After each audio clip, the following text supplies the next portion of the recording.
Creating from the Heart, the Artistry Living. I'm Susie Vance, and I'm here with Cameron Altaras today. She's in Seattle, and I am here.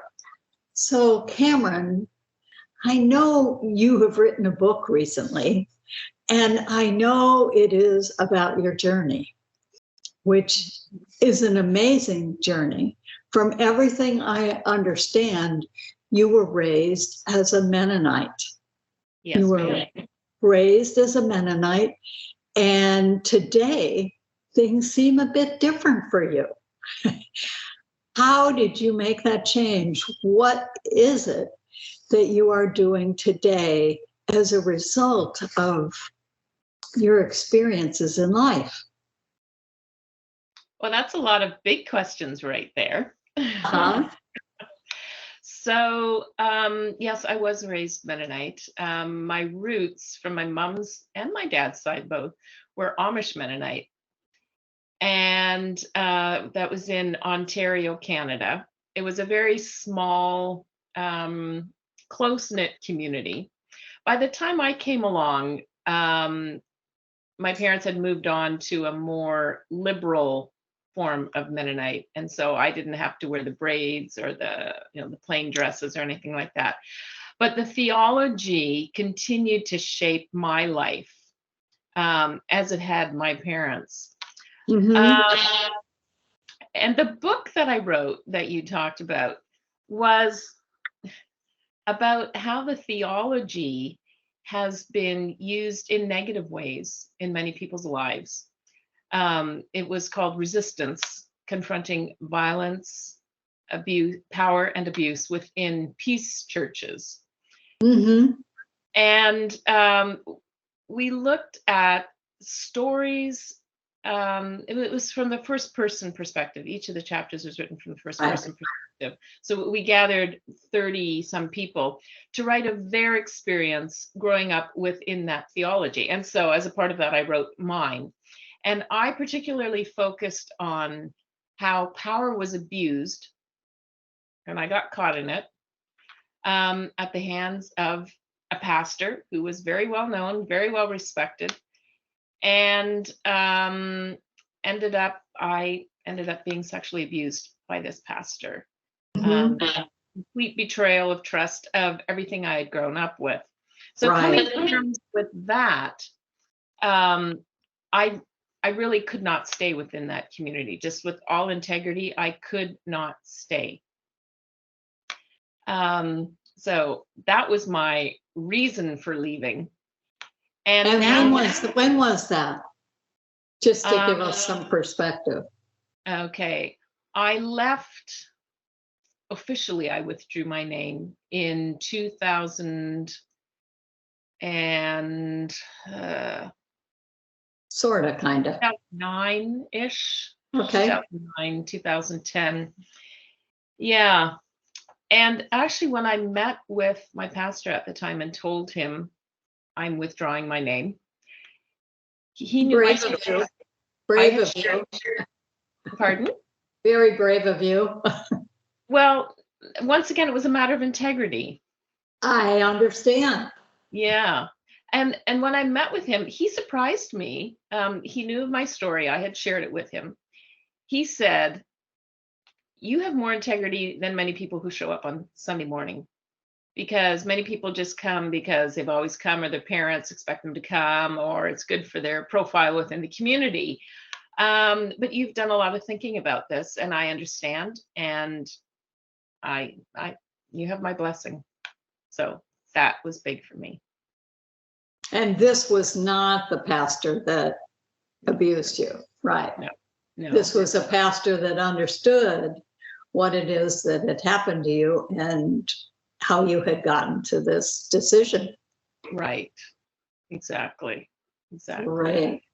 That is a bit more than I can say with a couple of churches I've dealt with, where I've been working with and represented women who were in your position.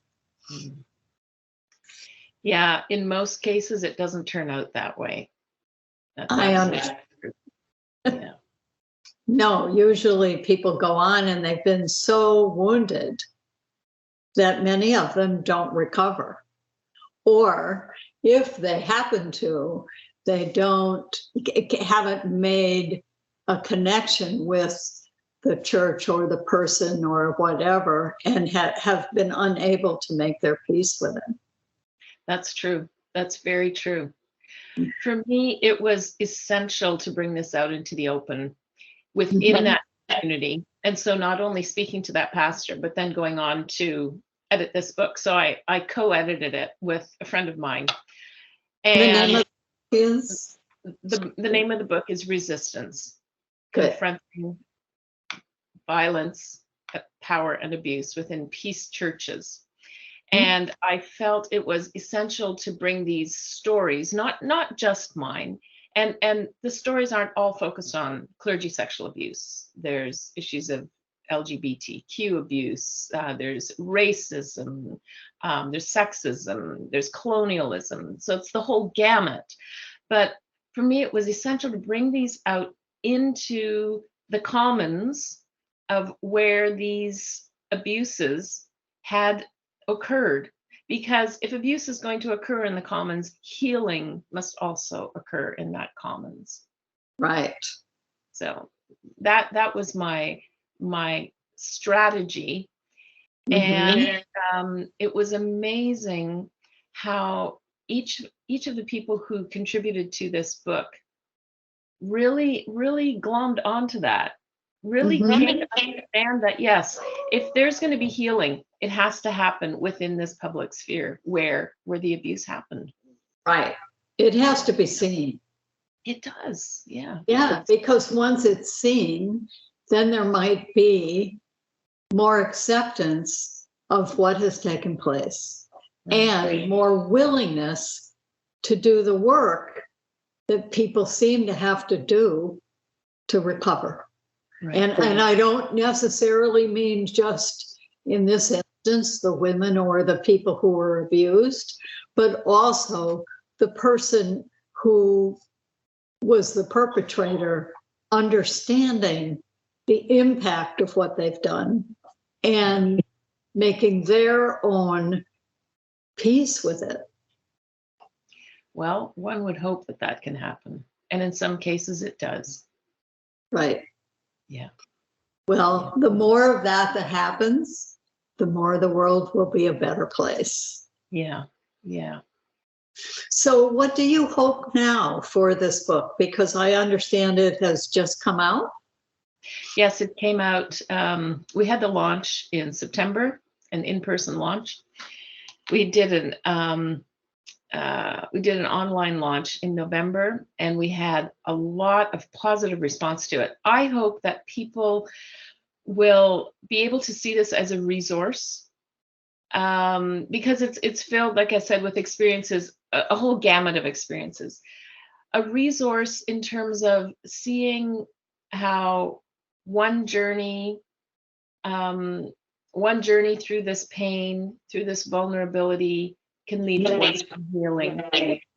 And as I said at the launch, I want people to be able to think that they can reach out to us. And for example, a couple of the chapters are on colonialism, specifically focused on the doctrine of discovery. And I know that there are groups who are working to acknowledge, for example, the stolen land upon which they live. We have several chapters in that book that deal specifically with that issue. And I would hope that people would feel they can reach out to us, and we'll get them in touch with the authors. And so they don't have to reinvent the wheel. They can see what kind of steps have been taken already and maybe work in partnership and support one another. That's just one example. The book will have a life of its own. I have no plans to go out and, knock on doors and start promoting this thing. The book is starting to take off. There's truth in there. There's depth of experience that even if it helps one person in their own experience say, I need to do something about what happened to me. That's one good thing. Yes. If it work at a larger level, and start to bring about change, that would be all the better. incredible. Yeah, yeah, yeah, yeah. So you also have a website that is plumbing a lot of this, that is an artistic expression as a result of your experience. Would you talk a little about that? Yes, my website is where my passion really is. Would you tell us what it is? I would. The website is called Vocem Redisium, which is Latin for by returning to the voice. Mm-hmm. In my earlier years, Mm-hmm. I studied theater and acted and directed, and was really starting to explore this mode of expression. Mm-hmm. And then the practicalities of life set in, and I came to believe that there were more important things in life than expressing who one is, and more important things than exploring the arts, more important things like buying a home and paying the mortgage. I mean, those are important things. Yeah. But I was unable to see a way of living in my art and putting a roof over my head. I was just my sights were limited. Uh-huh. So now that I'm in my retirement years, it is my passion to explore deep subjects of spirituality, deep subjects of existence, deep subjects of what it means to be a woman, especially raised within settings that are doing absolutely everything to keep me silent, to keep other women silent. And so I've gone back to my first love, which is, and I am getting teary. I'm good. I am too.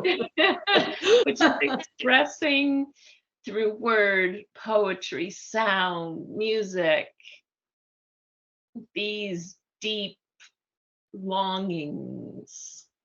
Your gifts. They are. They are your gifts to this world. You speak for so many. Yeah. And so many have a great reluctance to speak. But at least when I watch your material, it's profound. And it does things deep inside me on behalf of all the women I know. It's just, thank you. Oh. And your husband helps you with this, I understand. Yes. So in his retirement, he's going back to his love of music. And he has invested bit by bit in synthesizers. And now he has a whole studio upstairs and he's constantly making noise. And so it's my poetry, and we feed my voice through various filters that he has. And then he creates these soundscapes with the synthesized noise.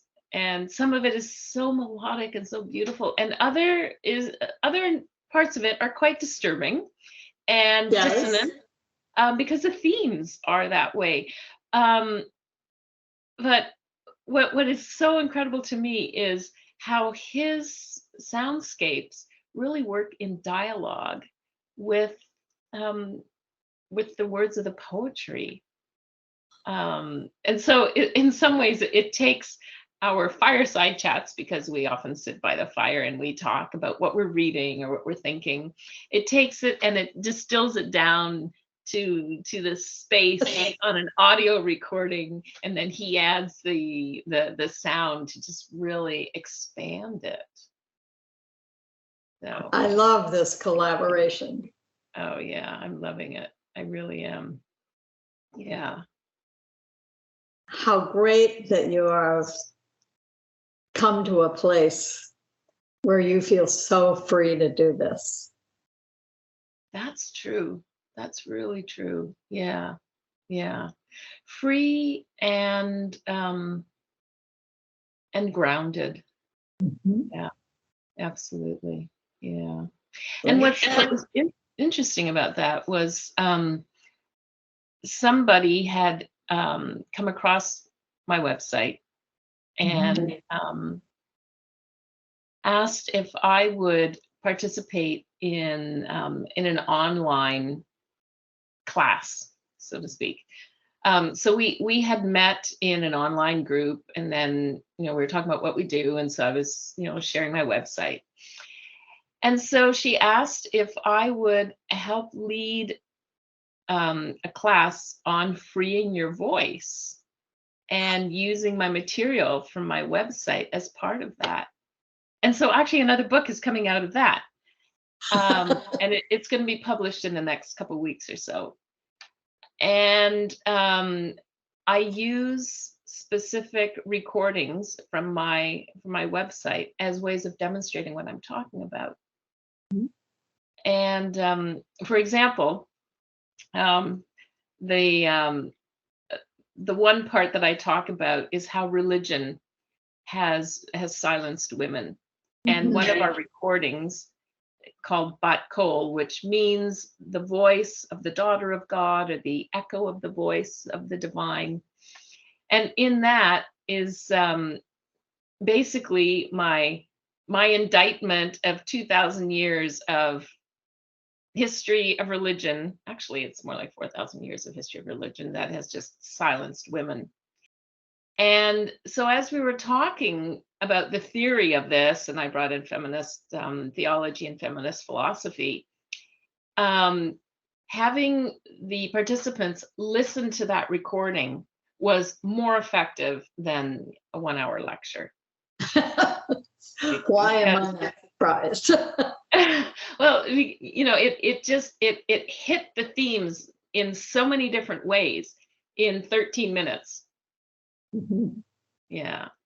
And that's what I love about doing these recordings is I don't have to footnote everything. I don't have to, write long passages. There can be so much said with just so few words and the perfect sound. And it's so experiential. Yeah. It must. I mean, there's something to listening to listening to words and listening to a description or something like that. Then there's something to visualizing it, but it's the emotion that comes through. It's the Elizabeth Kubler-Ross at an event I was at years ago said, we've got the physical down, we've got the mental down, we've got the sight down. We just struggle with the emotional piece. That's what we're here all to learn. And it's so true. And if you can do it in 13 minutes with a wonderful recording, how fabulous is that? Yeah, you're right. It's that emotional piece that is so difficult and so essential for healing. And that I know is why it took me so long to come to terms with the abuse that I had suffered.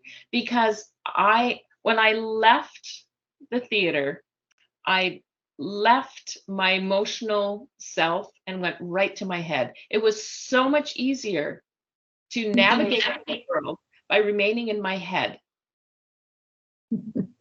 It's so much easier because then you don't have the messiness of emotion to deal with. Right. And the irony was, for example, when I was in grad school, the irony was I did my dissertation on the abuse of power within religion and did not realize that at that very same time I was living it because I was so up here. And it's so easy to theorize and disconnect from real experience. Right. And not see not see the muck that your feet are being stuck in. That's such a good image. Yeah. Yeah, yeah, Yeah. yeah. Fabulous. Well, where can people find your books? On Amazon, just Okay. Okay. Yeah, And so the second one isn't out yet, but it will be soon. and how do people contact you if they'd like to? Where do they find you? Through my website, Which is? Vocem Redisium,